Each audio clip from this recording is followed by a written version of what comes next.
Bueno, para hablar sobre la fabricación de los primeros instrumentos, hay que hablar sobre la cultura del paleolítico, de la época del paleolítico. Y es que esta cultura fue como una respuesta que el hombre dio a las condiciones de la naturaleza en las que él vivía. Esta cultura fue a partir de la cual que mediante la inteligencia y la voluntad de los hombres es que estos empiezan a hacer y a fabricar instrumentos. Entonces, estos instrumentos del Paleolítico, pues prácticamente eran usados para cazar, para calentar la comida, para hacer refugios, para, así como ya dije, para cazar, pues igualmente para cortar las pieles de los animales y para cortar y tallar los huesos. Y como aquí vemos en el ejemplo, pues prácticamente se usaban piedras, se usaba madera, se usaban huesos, pieles, etcétera. Para hablar, uno de los instrumentos principales de estos instrumentos o de estos utensilios era la piedra. La piedra tuvo un uso esencial en la vida diaria. El ser humano del Paleolítico aprendió por experiencia que las piedras eran adecuadas para fabricar instrumentos y la manera de tallarlas. Pues la piedra prácticamente era muy fácil de utilizar, era muy fácil de hallar y pues prácticamente era como la base de todos, ¿no? Entonces, los principales instrumentos de piedra marcan el inicio de un complejo proceso de desarrollo técnico. Entonces, esta piedra fue, digamos así, el primer material con el que se empezaron a hacer como el principal. Entonces, la técnica básica de trabajo de la piedra, así como ya lo dije, consistía en en tallarla o en golpear una roca sobre otra para así extraer fragmentos de ella o ir sacándole forma a estas piedras. Ahora, uno de los principales instrumentos que igual se dio a conocer y se descubrió fue precisamente con el descubrimiento del fuego, que prácticamente el descubrimiento del fuego es conocido como el mayor avance cultural del Homo erectus, y a su vez el empleo de este mismo, ¿no? La utilización del fuego representó el adelanto más importante, pues hasta la aparición de la agricultura varios años después. El fuego, pues, como lo sabemos, proporcionaba luz y calor, pero antes de que aprendiera a producirlo el fuego, el hombre de la cultura paleolítica podía obtener fuego pues, de diferentes formas. O sea, ya lo conocía, sin embargo, no sabía cómo producirlo él. Y pues, o sea, si nos ponemos a pensar un poco de cómo obtenía fuego, pues podía ser de los rayos que caían de tormentas eléctricas, de las erupciones del volcán y cosas así.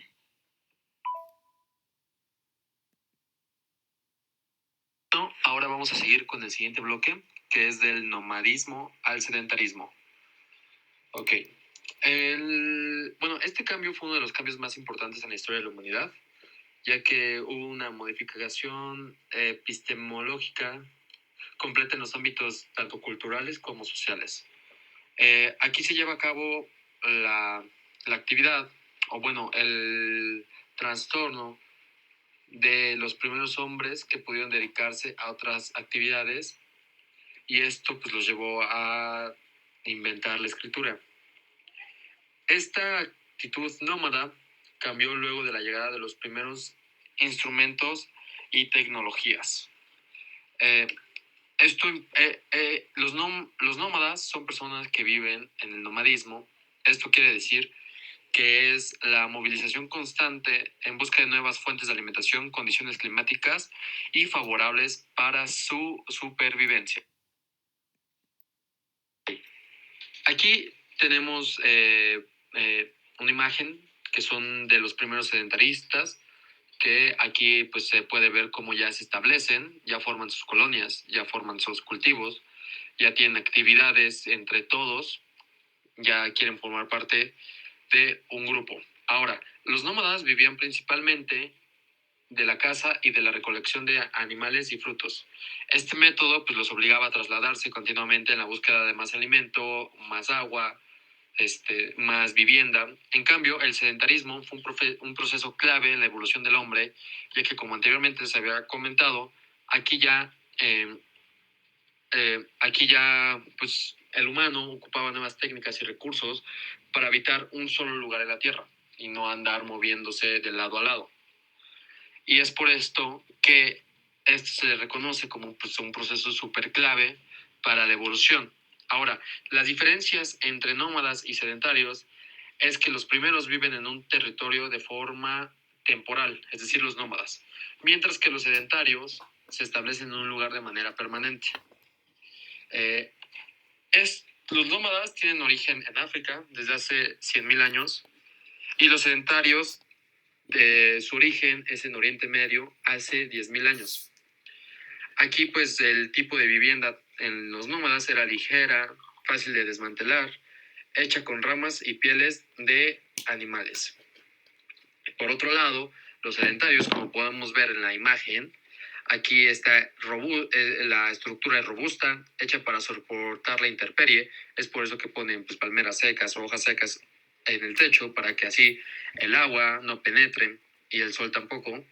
Y aquí estaba hecha las bases de barro y de ramas, también de piedras. Por otro lado, las herramientas que ocupaban los nómadas eran cuchillos de piedra.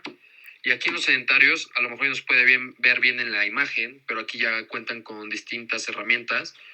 Una podría ser cuchillos, pero ya afilados. Otro podría ser martillos, hachas, lanzas, cualquier objeto hecho por madera y por marfil. Ahora continuaremos con el desarrollo del sedentarismo. Aquí podemos asegurar que el sedentarismo condujo al nacimiento de las primeras ciudades, porque como anteriormente ya les había dicho, aquí pues ya forman parte de una comunidad, ya hay casas fijas, ya todos van y regresan al mismo lugar, establecen su agricultura, su ganadería, su pesca en un lugar determinado y clave para que todo les quede cerca y así no ir y trasladarse grandes distancias. Un ejemplo de los sedentarismos aquí en México podrían ser los aztecas, que fue la primera ciudad aquí en México. Ahora, el paso del nomadismo al sedentarismo no ocurrió de manera rápida, sino que requirió varias décadas. Anteriormente, como les había comentado, pues el origen de los nómadas fue hace 100.000 años, mientras que el de los sedentarios fue hace 10.000 años. O sea, casi 90.000 años de diferencia. Ahora, las relaciones entre nómadas y sedentarios fueron de intercambio comercial, lo que hizo que los últimos dependieran de los primeros. Es decir, que los nómadas dependían de los sedentaristas, porque pues como los nómadas eran comerciantes, tenían que ir y recorrer otras partes. Mientras hubiera sedentarios en las diferentes partes que visitaban, todo iba correcto. Pero si no encontraban nómadas, no tenían con qué comerciar, no tenían con qué vivir, sustentarse, y es por eso que se dice que los nómadas dependían de los sedentaristas. Y al final del día, pues los sedentaristas son el grupo de personas que prevaleció y pues sigue hasta nuestros días. Ahora vamos a hablar de la invención de la escritura. Y bueno, con la invención de la escritura podemos decir que marca la diferencia entre la prehistoria y la historia. La invención de la escritura es este parteaguas que divide estas dos grandes etapas, y el desarrollo que sigue a la invención de la escritura ya es más acelerado. Saber con exactitud quién la descubrió es algo que no se puede saber hasta el día de hoy. Es algo muy difícil, pero podemos darnos una aproximación. Se tiene una idea bastante aproximada gracias a los estudios realizados sobre su origen en Mesopotamia hace más de 5.000 años. La invención de la escritura está relacionada con el comercio y con la organización de la sociedad, es decir, con el nacimiento de la civilización. Luego, el origen y los inicios de la escritura se sitúan en Mesopotamia, en las tabletas arcaicas encontradas en las ciudades sumerias que se encuentran en las riberas de los ríos Tigris y Éufrates. Son difíciles de estimar y estudiar, aunque se consideran que pertenecen a un periodo comprendido entre 3.400 y 3.200 a.C. Estas escrituras se encontraban en rocas literalmente talladas con artefactos filosos con los cuales podían hacer las figuras como se ve en el fondo de la diapositiva. Hacían diferentes símbolos, ese era su tipo de escritura, y con eso fue evolucionando poco a poco con el tiempo.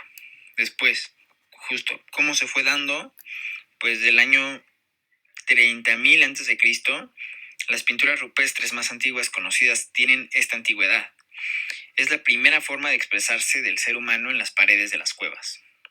Empezaron con, más que letras o números, con figuras, con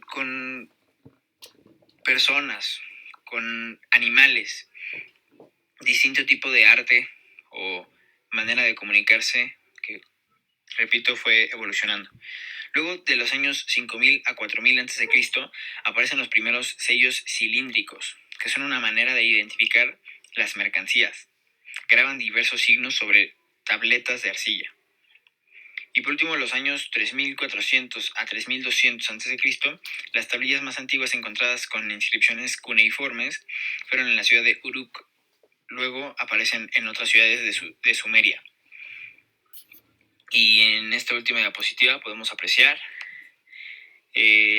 los diferentes, un ejemplo del vasto, la vasta información que se ha recaudado con los años acerca de el tipo de escritura que utilizaban.